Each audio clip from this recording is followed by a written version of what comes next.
À l'occasion de la fête des pères, merci à Alexandre, le papa de Mathéo, qui ce soir nous raconte La Belle et la Bête. Perdue dans la forêt, une jeune fille aperçoit au loin un étrange château.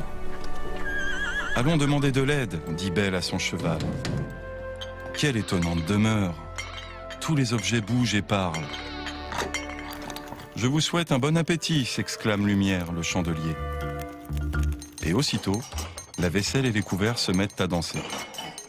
Belle n'en croit pas ses yeux. Puis, la fête terminée, Belle décide de visiter le château. « Qui vous a permis de venir ici ?» grogne soudain une bête effrayante. Belle est terrorisée. Vite, elle s'enfuit. Mais tout à coup, des loups l'attaquent. Belle est à la merci de la meute déchaînée. La bête surgit et gronde. Ignorant les terribles morsures, elle combat les loups qui détalent. Quand le silence revient, Belle est saine et sauve. Mais la bête est blessée. De retour au château, Belle s'empresse de soigner les blessures de la bête. « Merci de m'avoir sauvé », lui dit-elle. Petit à petit, Belle apprivoise la bête. La jeune fille n'en a plus peur et accepte de dîner en sa compagnie. « Buvons à notre amitié », propose Belle en levant son verre. La bête entraîne ensuite la jeune fille vers la salle de bal. Après une longue valse, Belle s'approche de la bête et l'embrasse. Alors, sous les yeux étonnés de Belle, la bête se transforme en un très beau jeune homme. Grâce à cet amour, la bête que j'étais a disparu. Les serviteurs retrouvent alors leur apparence humaine et c'est avec joie que, quelques jours plus tard, ils assistent au mariage de Belle et du prince. L'amour a triomphé, le sortilège est enfin brisé.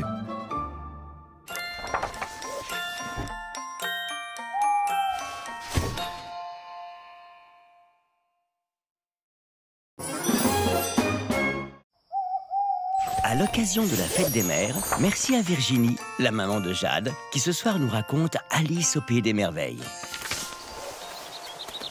Par une chaude après-midi, Alice écoute d'une oreille distraite la leçon d'histoire que lui lit sa sœur. Elle préfère imaginer un monde fabuleux où les animaux parleraient. Or voilà qu'un lapin blanc tout habillé passe devant elle en courant. « Je suis en retard !» s'exclame-t-il. « Hé, attendez-moi !» s'écrie Alice en se lançant à sa poursuite. Et hop, il saute dans un terrier. Curieuse, Alice entre à son tour dans la galerie. Elle ne voit pas le trou et tombe tout au fond du gouffre. Devant elle défilent toutes sortes d'objets. Des tables, des miroirs, des livres. Enfin, Alice atterrit sur un tapis de feuilles et aperçoit enfin la silhouette du lapin blanc. Elle s'élance derrière lui, mais se retrouve nez à nez avec une drôle de serrure qui parle. En buvant une potion, Alice devient toute petite. Puis en mangeant un gâteau, elle devient géante. Mais finalement, elle réussit à passer la porte. Alice marche et soudain voit le lapin blanc. Celui-ci cherche partout ses gants. Alice entre dans sa maison, mais à la place des gants, elle trouve des gâteaux appétissants. Elle en croque un, puis deux, mais devient une nouvelle fois géante. Que faire? Elle attrape une carotte dans le jardin et cric, croc, elle redevient petite. Le lapin blanc s'enfuit encore. Alice croise une grosse chenille bleue et le chat de Chester. Mais aucun d'eux ne peut lui indiquer le chemin. Elle va de ce côté-ci, de ce côté-là, et surprise, découvre un palais et des jardiniers qui sont en fait des cartes à jouer. Soudain, elle aperçoit le lapin blanc qui claironne. Place à la reine! La reine est en colère et cherche un coupable pour lui couper le cou. Mais elle remarque Alice et lui ordonne de jouer avec elle au croquet. Alice se retrouve avec un flamant maillet et des hérissons boules pour jouer. Pour déconcentrer la reine, le chat de Chester soulève sa robe, puis disparaît. La reine furieuse croit Alice coupable et veut lui couper la tête. Mais Alice réussit à s'enfuir du palais. Elle court aussi vite qu'elle peut et se réveille finalement dans le pré. C'est ainsi qu'Alice revient du pays des merveilles.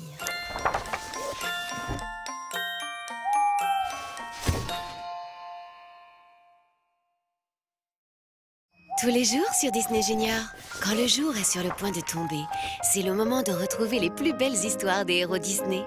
traverse les mers avec Nemo. Nemo se retrouve à Sydney, dans l'aquarium d'un dentiste. Danse avec le livre de la jungle. Mowgli rencontre Baloo, un gros ours qui chante et danse.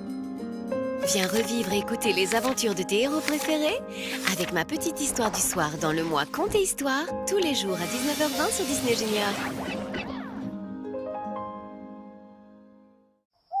Pour passer une belle soirée, ma petite histoire du soir t'invite à découvrir le monde de Nemo. Nemo est un poisson clown. Il est très curieux et aimerait explorer l'océan, mais son père, marin, refuse. C'est bien trop dangereux. Un jour pourtant, Nemo désobéit et s'approche d'un bateau qui flotte. Tout à coup, un plongeur surgit derrière lui et le capture. Marin est désespéré. Heureusement, il rencontre Dory, un poisson aux écailles bleues et jaunes qui lui propose de l'aider à retrouver son fils. Peu après, Marin trouve le masque du plongeur qui a enlevé Nemo. Il est tombé du bateau de plongée au moment du démarrage. Bien loin de là, Nemo se retrouve à Sydney, dans l'aquarium d'un dentiste. Il fait connaissance avec de nouveaux compagnons. Hélas, Nemo apprend qu'il sera le cadeau d'anniversaire de l'affreuse petite nièce du dentiste, une fillette qui terrorise les poissons. Pendant ce temps, Marin et Dory essaient de lire les inscriptions du masque grâce à l'antenne lumineuse d'une monstrueuse lotte de mer. P. Sherman, 42 Wallaby Way, Sydney, déchiffre Dory. Puis, un banc de poissons-lunes leur indique la direction de Sydney en formant une flèche géante. Mais en chemin, Marin et Dory sont soudain engloutis par une énorme baleine. Celle-ci gronde, hoquette, puis finit par expulser l'eau qu'elle a dans la gorge. Marin et Dory sont projetés en plein milieu du port de Sydney.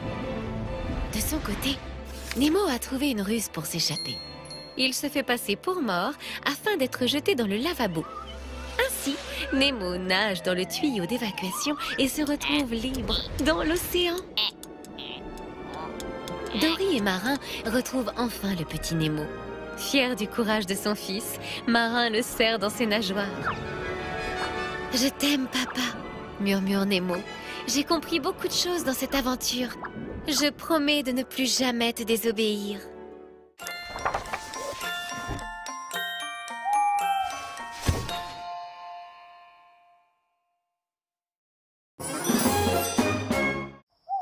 Pour passer une belle soirée, ma petite histoire du soir t'invite à découvrir le livre de la jungle.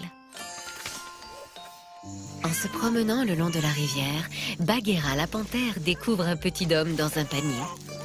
Il décide de lui trouver une maman. Attendrie, maman louve l'adopte aussitôt et l'élève avec ses petits. Les années passent. Un jour, on apprend que Shere Khan, le tigre assoiffé de sang, rôde dans la région. Mowgli est en danger. Akela, le chef du clan, réunit alors tous les loups. Ensemble, ils décident d'envoyer Mowgli dans le village des hommes afin de le protéger du terrible tigre. Bagheera est chargé d'accompagner le garçon. Mais Mowgli refuse de quitter ses frères les loups. Il s'échappe à la première occasion. Dans sa fuite, Mowgli rencontre Baloo, un gros ours qui chante et danse. Il apprend au garçon à prendre la vie du bon côté. Mais alors que les deux amis font la sieste, Mowgli est soudain soulevé dans les airs. Des singes ont décidé d'emmener le petit homme devant leur roi, Louis. Baloo, déguisé en ravissante guenon, se rend chez les singes pour sauver son ami. Mais il se dandine tant qu'il perd son déguisement. Heureusement, Bagheera surgit et sauve le jeune garçon. « Tu ne fais que des bêtises !» gronde la panthère. « Tu as mis cet enfant en danger, il faut le ramener au village des hommes !» Profitant de leur dispute, Mowgli leur fausse compagnie une nouvelle fois. Il se repose un instant et fait la connaissance d'une bande de vautours qui lui font oublier ses malheurs. Mais alors que Mowgli s'amuse, le terrible Shere Khan est toujours à sa recherche. Soudain, le tigre surgit et bondit sur le garçon. avec l'aide des vautours et de Balou, Mowgli parvient à s'échapper. Grâce à une branche d'arbre enflammée par la foudre, Mowgli fait fuir à jamais son ennemi. Tout est bien qui finit bien pour les deux amis qui sont très heureux de se retrouver. Le lendemain, Mowgli aperçoit une petite fille au bord de l'eau. Intrigué, il s'approche alors que Balou et Bagheera le regardent d'un air malicieux. Le garçon décide finalement de rester dans le village des hommes. Au revoir les amis, on se reverra bientôt.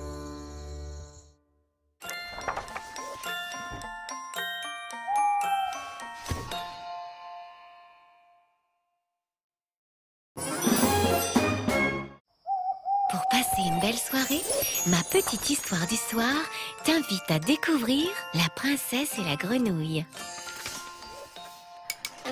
Lorsqu'elle était petite, Tiana aimait cuisiner avec son papa. Ils invitaient souvent leurs voisins à partager leurs repas. Leur rêve le plus cher était d'ouvrir un jour un restaurant ensemble. Chaque soir, ils priaient l'étoile du soir avant de se coucher, afin qu'elle leur porte chance. Tiana est devenue une belle jeune fille. Elle travaille comme serveuse pour gagner de l'argent et pouvoir un jour réaliser son rêve. Un matin, son amie Charlotte vient lui rendre visite avec son père. Ils organisent le soir un grand bal masqué pour l'arrivée en ville du prince Navin de Maldonia. Durant la soirée, Tiana prie l'étoile du soir, lorsqu'une drôle de grenouille apparaît et se met à parler. C'est le prince Navin. Il explique à la jeune fille qu'un vilain sorcier lui a jeté un sort. Pour le rompre, il faut à tout prix qu'elle l'embrasse. Mais horreur, Tiana se retrouve à son tour métamorphosée. Après avoir fui loin du bal, les deux grenouilles se retrouvent dans les marécages. Elle rencontre alors Louis, un alligator fan de jazz. Et Ray, une gentille luciole qui propose de les aider. Tiana et Navin apprennent à mieux se connaître et finalement, ils semblent de plus en plus s'apprécier. Bientôt, les quatre amis aperçoivent un grand crevettier perché en haut d'un arbre. C'est ici qu'habite Mama Odi, une magicienne très douée qui devrait pouvoir rendre à Tiana et Navin leur apparence humaine. Mais la vieille dame leur explique simplement qu'ils n'ont pas encore compris ce qui était le plus important dans la vie. Sur le chemin du retour, Navin comprend les paroles de Mama Odi. La magicienne lui a ouvert les yeux. Il est amoureux de Tiana et peu importe leur apparence. Le prince décide alors de demander sa bien-aimée en mariage. Tiana est ravie et s'empresse d'annoncer la bonne nouvelle à son amie Charlotte. Dès le lendemain, Tiana et Navin se marient dans les marécages, entourés de leurs amis. Lorsque le prince embrasse son épouse, les deux grenouilles retrouvent leur apparence humaine. Quelle joie! Après une seconde cérémonie au palais, Tiana réalise enfin son rêve en ouvrant avec Navin un somptueux restaurant.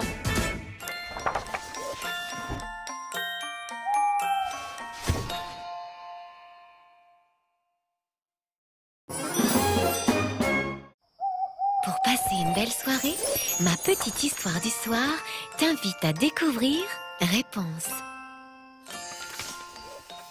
Grâce à la fleur d'or magique, la reine donne naissance à la jolie princesse Réponse. Mais la sorcière, Mère Gothel, l'enlève, car les cheveux magiques de Réponse ont le pouvoir de lui rendre sa jeunesse. Réponse grandit dans une haute tour cachée dans la forêt. Elle voudrait sortir, mais Mère Gothel le lui interdit, car elle a besoin de ses pouvoirs. Un jour, le voleur Flynn dérobe la couronne royale. Même Maximus, le cheval du capitaine de l'armée du roi, veut l'attraper. Vite, Flynn va se cacher dans la tour perdue. « Aide-moi à sortir !» ordonne Réponse, « ou je garde la couronne !» Réponse est enfin libre. Quel bonheur de pouvoir courir! Alors que Mère Gothel part à leur recherche, Réponse et Flynn se réfugient dans une taverne. Mais l'armée du roi arrive. Vite, ils s'échappent par un passage secret sous la taverne. Réponse et Flynn sont sauvés. Mais pendant ce temps, Mère Gothel engage les anciens complices de Flynn pour retrouver le voleur et la princesse. Le lendemain, il y a une fête à la citadelle. Réponse va admirer le portrait de la princesse disparue. Le soir, Réponse et Flynn contemplent les lanternes flottantes dans le ciel. Quand elle était dans sa tour, Réponse regardait ce spectacle de loin chaque année, le soir de son anniversaire. « J'ai attendu ce moment toute ma vie », dit-elle émue. Malheureusement, Flynn est arrêté par ses anciens complices. Abandonnée, Réponse rentre à la tour. Mais bientôt, elle comprend qu'elle est la princesse disparue et que Mère Gothel l'a enlevée. Pendant ce temps, le cheval Maximus, qui est devenu ami avec Flynn, réussit à le délivrer. Vite, Flynn grimpe à la tour pour libérer Réponse. Mais là, Mère Gothel le poignarde. Pour le sauver, Réponse promet de ne jamais quitter la tour. Mais Flynn refuse qu'elle sacrifie sa liberté et coupe ses cheveux magiques. Mère Gothel se met alors à vieillir très vite et disparaît en poussière. Comment te sauver maintenant? Pleure Réponse. Et une larme roule sur Flynn. Hurrah! Les larmes de Réponse possèdent aussi la magie de la fleur d'or. Et Flynn guérit aussitôt. Vite, ils vont au château où Réponse retrouve avec bonheur ses parents, qui ne sont autres que le roi et la reine. Réponse et Flynn échangent un baiser alors que des centaines de lanternes sont envoyées dans le ciel pour célébrer le retour de la princesse en son royaume.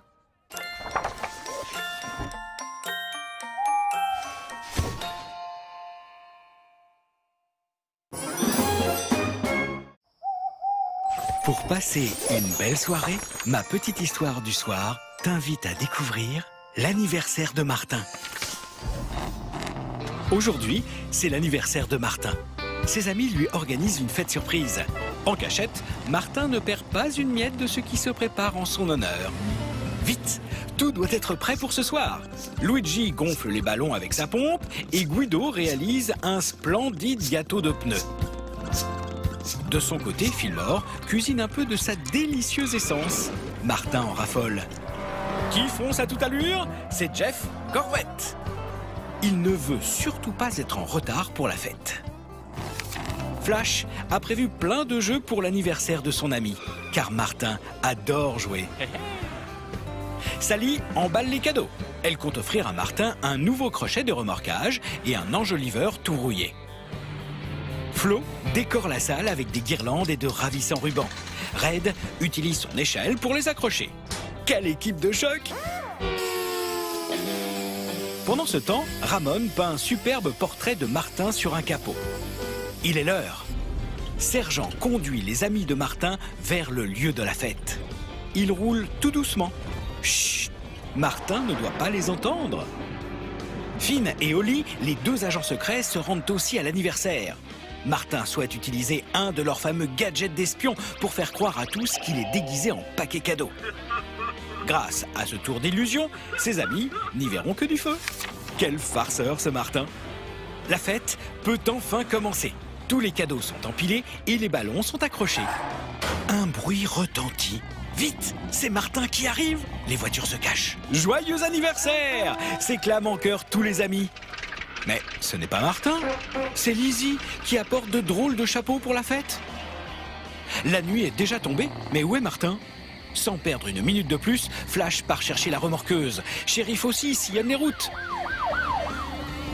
Toujours sans nouvelles de leur ami, Flash et Shérif retournent à la fête. Les voitures sont vraiment inquiètes. Martin, lui qui aime tellement s'amuser, est absent pour sa propre fête d'anniversaire. Surprise! Martin fait disparaître le fameux paquet cadeau. Les voitures sont épatées. La remorqueuse était cachée sous leur nez depuis tout ce temps. Martin a réussi à piéger ses amis grâce à son déguisement. Et maintenant, que la fête commence. Tous les amis jouent, rient et se déguisent. Joyeux anniversaire, Martin.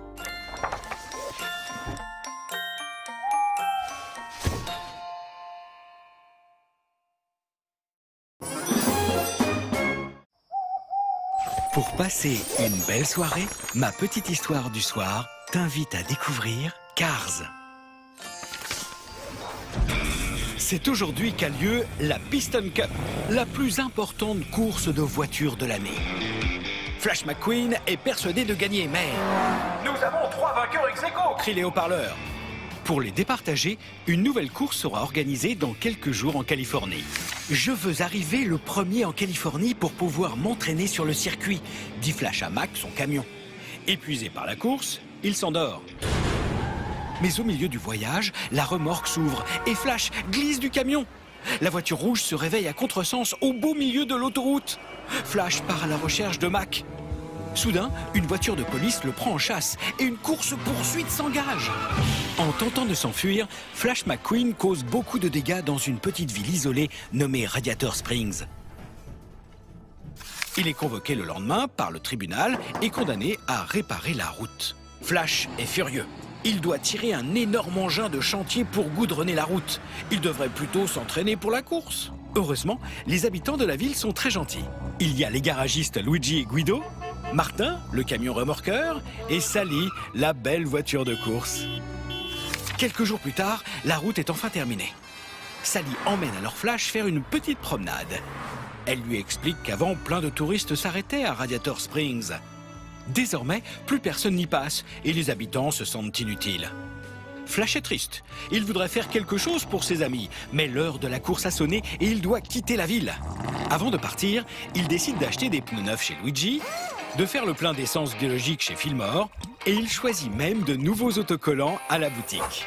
Flash est heureux de faire ce cadeau aux habitants de Radiator Springs et en plus, son style va faire un malheur en Californie.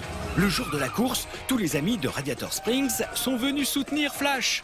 Mais alors qu'il est sur le point de gagner, il fait demi-tour pour porter secours à l'un de ses concurrents qui a eu un accident.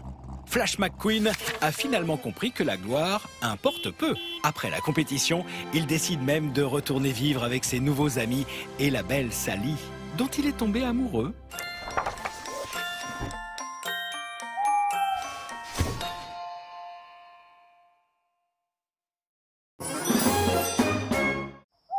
Pour passer une belle soirée, ma petite histoire du soir t'invite à découvrir la Reine des Neiges. Au royaume d'Arendelle, le roi et la reine ont 2 filles. La plus jeune s'appelle Anna et sa sœur aînée Elsa. Elsa a de grands pouvoirs. Elle peut geler les choses et fabriquer de la neige. Mais elle a peur de blesser sa sœur et garde ce secret pour elle seule. Les années passent et c'est à Elsa que revient le trône. Le jour du couronnement, Anna rencontre le prince Hans. Ils décident aussitôt de se marier. La nouvelle reine s'oppose à leur mariage. Les 2 jeunes gens viennent à peine de se rencontrer. Prise de colère, Elsa laisse échapper un rayon glacé de sa main. La reine quitte le château en gelant tout sur son passage. Elle s'enfuit alors dans les montagnes et crée un somptueux palais de glace. Anna part à sa recherche et rencontre Christophe, un vendeur de glaçons, et son reine, Sven. Sur le chemin, il découvre un drôle de bonhomme de neige, Olaf, créé par Elsa. Celui-ci les conduit jusqu'au palais de la reine. Anna aimerait tellement que sa sœur revienne à Arendelle, mais la reine ne veut rien entendre. Énervée, elle lance un rayon glacé qui frappe sa sœur en plein cœur. Pendant ce temps, le prince Hans est parti à la recherche de la reine. Le soi-disant prince charmant n'avait en réalité qu'un seul but, voler le trône. Il capture la reine et l'enferme dans le donjon. De son côté, Christophe remarque que les cheveux d'Anna blanchissent. Il la conduit chez les trolls. Un vieux sage leur apprend que son corps sera entièrement gelé d'ici une journée. Seul un véritable acte d'amour peut la sauver. Christophe, malgré ses sentiments pour la jeune princesse, décide de la ramener au château auprès d'Hans, son fiancé. Lorsqu'Anna rejoint enfin son prince et lui demande un baiser pour la sauver, il refuse. Hans n'a jamais été amoureux de la princesse. Elsa, elle, s'est enfuie du château, mais Hans la rejoint prêt à la tuer. Anna rassemble le peu de force qu'il lui reste pour protéger sa sœur. Au moment où elle devient une statue de glace, Hans abat son épée et la lame se brise sur son corps gelé. Elsa, en pleurs, serre sa sœur dans ses bras. Anna se met alors à dégeler. L'amour de la Reine des Neiges l'a sauvée.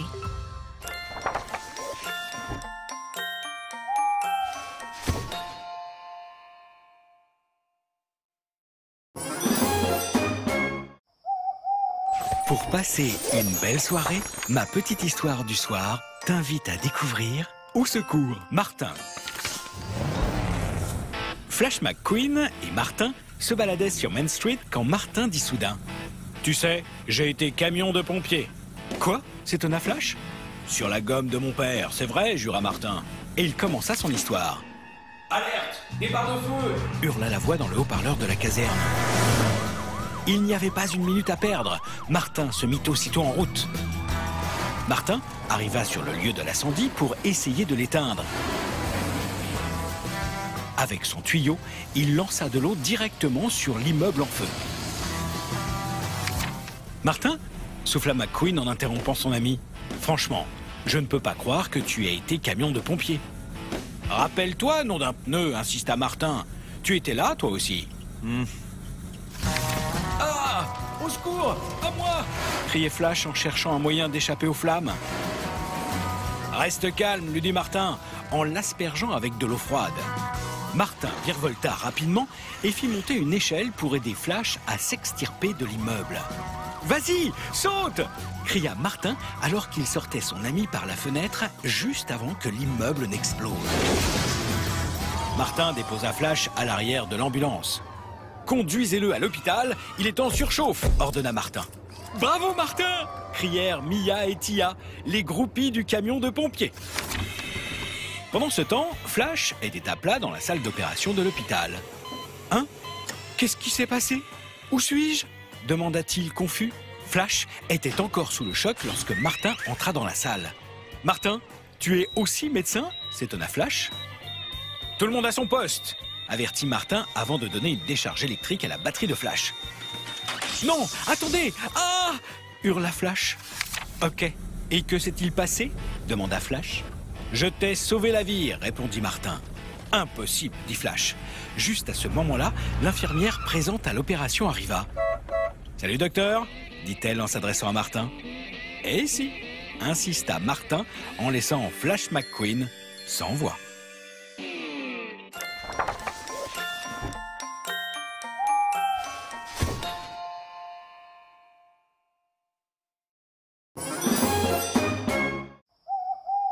Pour passer une belle soirée, ma petite histoire du soir t'invite à découvrir le roi lion.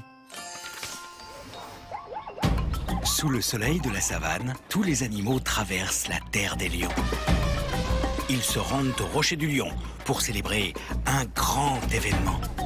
La reine Sarabi a donné naissance à un lionceau. Le roi Mufasa est très fier lorsque Rafiki, le vieux sorcier, présente le nouveau-né à la foule.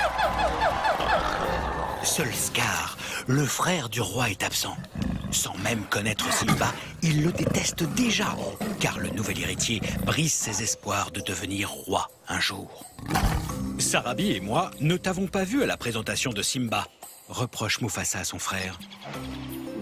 Jaloux, Scar s'éloigne en réfléchissant à sa vengeance. Un beau matin, Mufasa emmène Simba au rocher du lion. « Regarde, mon fils, dit-il. Partout où le soleil pointe ses rayons, s'étend la terre des lions.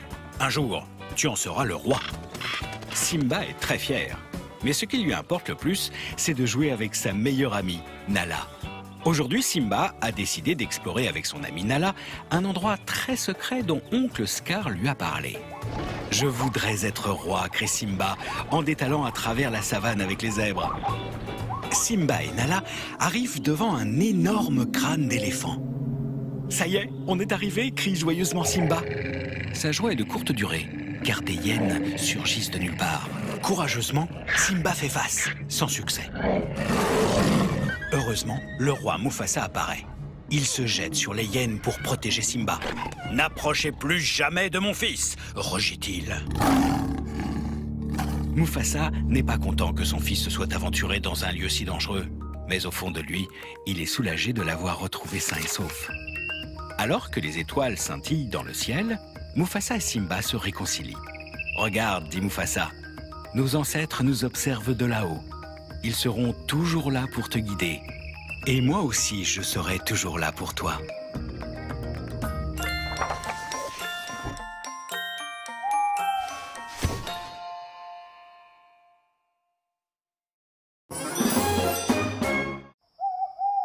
Pour passer une belle soirée, ma petite histoire du soir t'invite à découvrir Ratatouille.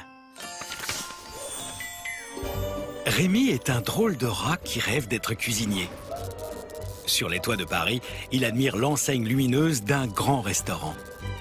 Si seulement il pouvait être aussi talentueux que son idole, le grand chef Gusto, décédé il y a peu lorsque son restaurant a perdu sa 3e étoile. Pendant ce temps, dans le restaurant, Linguini, le fils caché de Gusto, se présente au chef cuisinier Skinner, le successeur de son père. Celui-ci accepte à contre-cœur de lui donner du travail. Il n'aura qu'à s'occuper du ménage. Soudain, patatras, Linguini renverse une marmite. Pour réparer sa maladresse, il essaye de refaire la soupe en versant n'importe quelles épices dans le récipient. Rémi, qui assiste à la scène, décide alors d'intervenir. Il y ajoute quelques ingrédients. La soupe est délicieuse. La soupe est un succès auprès de tous les clients. Jaloux, Skinner demande à Linguini de refaire sa recette, persuadé qu'il n'y arrivera pas. Mais Rémi, le petit rat, a une ruse. Il se glisse dans les manches de son ami pour lui dicter les ingrédients. Et ça marche! Quelques jours plus tard, Rémi découvre une lettre dans le bureau de Skinner. Quelle surprise! Linguini est en fait le fils d'Auguste Gusto et l'héritier du restaurant. Devenu propriétaire, Linguini prend alors la grosse tête et en oublie ses amis, Colette et Rémi. Déçu, le rat refuse dorénavant d'aider le jeune garçon. Le soir, c'est la panique au restaurant. Ego, le terrible critique gastronomique, est là et attend d'être servi. Mais sans Rémi, Linguini est perdu. Alors, il décide d'avouer la vérité à ses collègues. Le vrai chef cuisinier n'est autre qu'un petit rat. Horrifiés, ils partent tous en courant, sauf Colette et Rémi. Heureusement, tous les amis de Rémi arrivent à la rescousse pour aider Linguini. Et voilà les rats qui épluchent, coupent, assaisonnent pour préparer une délicieuse ratatouille. Lorsqu'Ego demande à voir le chef cuisinier, Colette et Linguini lui révèlent l'existence de Rémi. Le critique n'en croit pas ses oreilles. Mais il s'est tellement régalé qu'il accorde à nouveau une 3e étoile au restaurant.